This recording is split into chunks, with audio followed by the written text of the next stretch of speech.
comments of Senator Tulfo in order.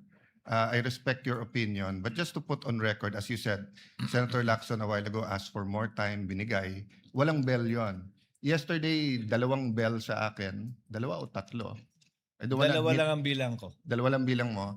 And maybe the solution is that after the first, isang bell na lang, pero kasi from the start of the impeachment trial, we asked the presiding officer at sabi mo nga, liberality, because then if not, if we can't ask questions, baka magkaroon ng motion or mas lalong tatagal.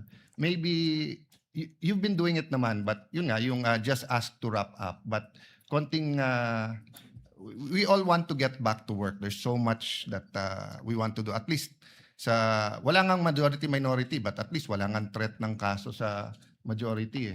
Kami magsalita dito, parang may sword sa aming nakatutok. So, konting pagbibigay din sa amin ng konting liberality din sa pagtatanong. Yes. But in accordance with the rules, tama naman po yung sinabi ni Senator Tulfo.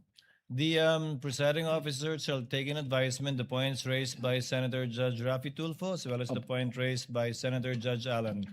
And in that spirit, kindly wind up, Senator Opo. Judge Padilla.